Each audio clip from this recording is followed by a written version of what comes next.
Welcome to Next Level Greatness, the podcast. Around here, we'll be talking about all things expansion, going from good to great and from great to greatness. I'm your host, Barbie Collab. Get ready for your next level. Let's do this. Welcome to Next Level Greatness, the podcast. Today, we are talking about going out with the old and coming in with the new. How to let go of limiting beliefs that aren't serving you so that you can become your highest, most empowered self. With this topic, we are diving deep into identity. A lot of times when we have limiting beliefs, for example, let's start talking about money. If I grow too much, I know that I'm going to lose it all. Or I have to overwork to feel responsible and that I'm worthy. Or this was something that I absolutely dealt with. I'm afraid to grow my business because I'll get sick again. So in any of those examples, there is an actual benefit to holding that belief. If I grow too much, I'll lose it all. And I have to overwork to feel that I'm worthy or to feel that I'm a responsible person. Or if I grow my business, I know that I'm going to get sick again. What is your limiting belief that you are holding on for yourself? And what is the benefit? I can tell you that for myself, I'm afraid to grow my business because I'll get sick again. I had that belief for years and it kept me safe. It kept me safe like a ship in a harbor. And we know that ships are not meant to be in a harbor. We're not meant to stay safe. Or let's say that you had a parent, a mother or father who built a business, neglected his family, or the mom neglected her family. And then this is why you have the limiting belief, I'll just spend whatever I make, just like my dad. That also keeps you safe. That also keeps you from making your own mistakes. It keeps you nice and comfy in this unpleasant reality. And I know that it sounds so wild and crazy that our subconscious mind would rather stay safe in the harbor and say, you know what, I'm just not going to try to build a business because I'm going to be just like my dad, or I'm just going to be just like my mom, or if I build the business, I'm going to get sick.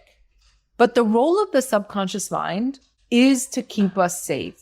It doesn't want us to grow. One of the exercises that I have for you then is to take an honest look and say, what is your limiting belief? Whether it's around money or something else.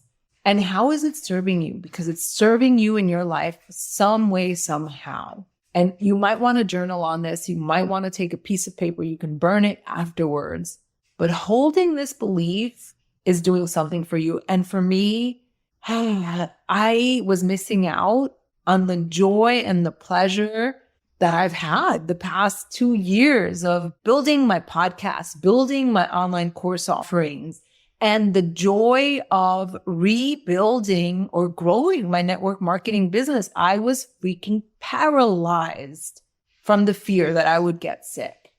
So the next step is to ask yourself, what are the costs of having your limiting belief? And I actually want you to write them down because the costs are heavy.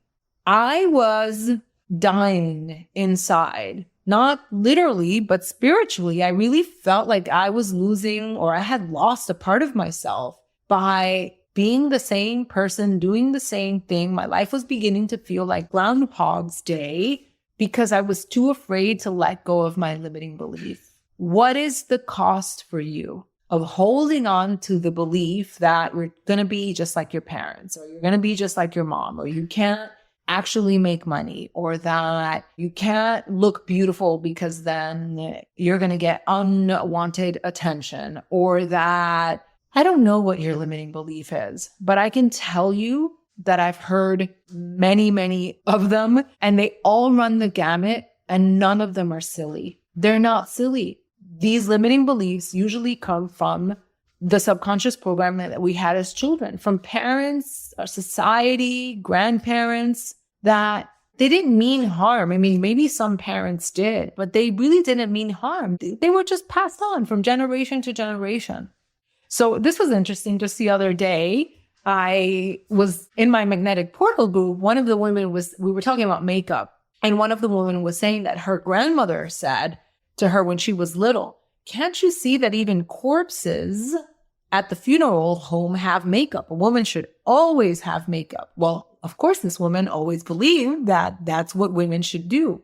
And she loves it. She loves being made up.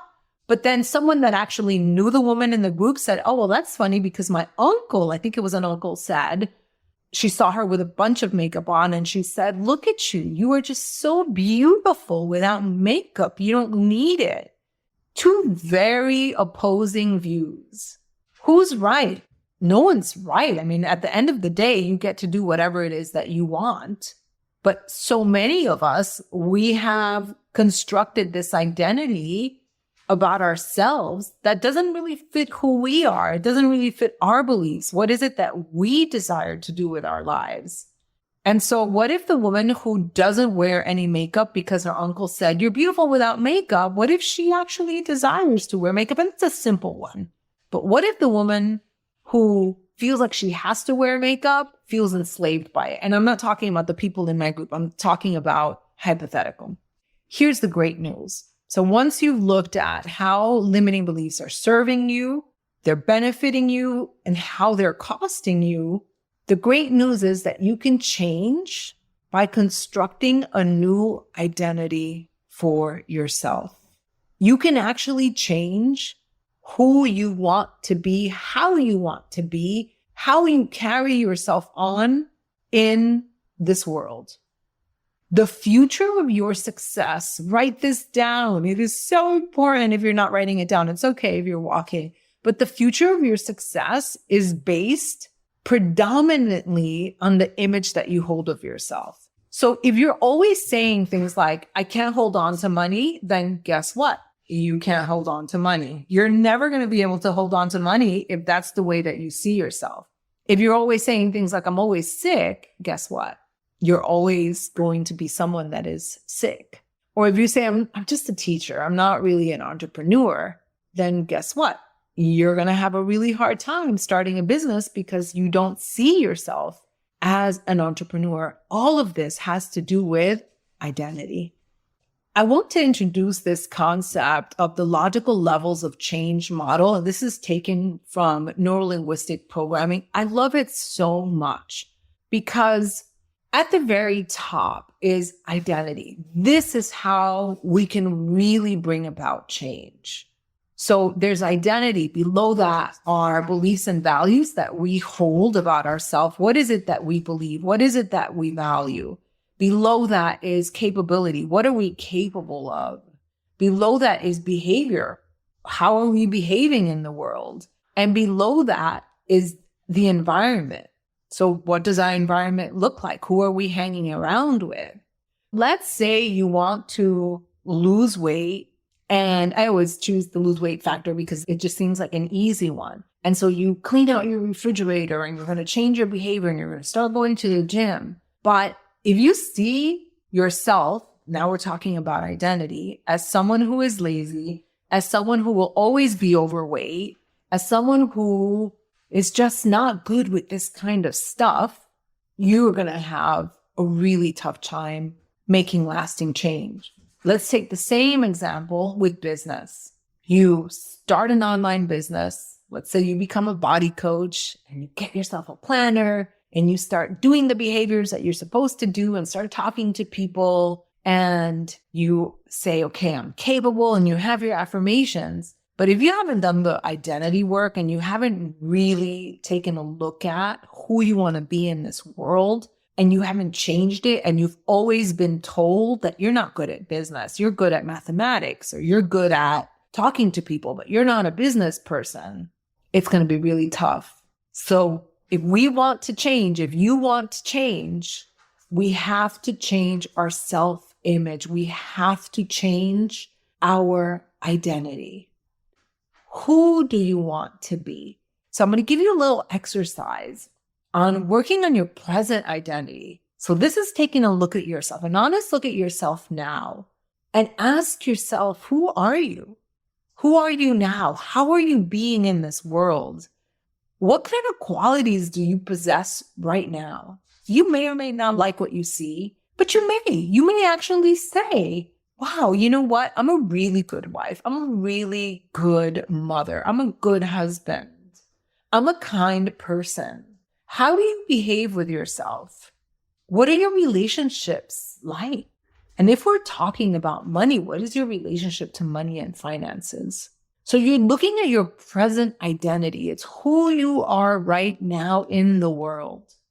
And here's the thing, if you want to change, if you want to become someone that can hold a bigger vision, if you want to have the great things in life, you have to step into a new version, a higher version of yourself. You don't have to become someone else. No, you get to keep yourself. You get to be who you are, but it's just an elevated, more empowered version of yourself. So here are some questions for you to consider. And you are welcome to first do a higher self meditation. I'm going to link it in the show notes. I do have a higher self meditation from a previous episode. I will link it in the show notes. So if you want to go ahead and do that meditation before you answer these questions, but go ahead and finish listening to this episode, it's who do you want to be? What qualities do you want to possess? And who do you want to be with yourself? I knew that I wanted to be with myself, someone that is loving. I wanted to be able to see myself. And that's what actually happened in 2022. I finally was able to see myself. I saw that other people saw that I was successful. They said I was kind, I was amazing, I was all these things, but I wasn't able to see it myself.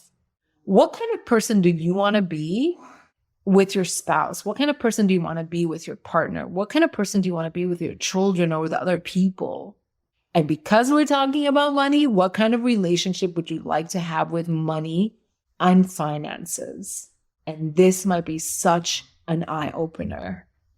I've given you a lot. This is a short episode, but it's been chock full of content. So the next step is embodiment. Once you have your answers, you actually get to try things on for size and act as if. What if? What would it look like if you acted as someone who handles their finances like a freaking boss, who is trusting and knows that money is going to come their way? What would that look like? How would you act if you were the kind of spouse partner that is loving and patient and passionate? This is a fun life experiment that you get to do. So that is all for now. I'm telling you, change boils down to identity. I would recommend listening to this episode probably multiple times, doing the work. This is like a mini training for you, but I believe it will be so fruitful. Once again, I hope that you enjoyed this episode. I will see you next week, and you are always welcome to join my Magnetic Portal community. Have a beautiful day. If you loved this episode and if you're loving my podcast, I would love for you to leave a review. They really do make a difference in spreading the word and having more people be impacted. Also, I'd love for you to join me in my Facebook community called The Magnetic Portal. You can find the link in the show notes. I'll see you next time.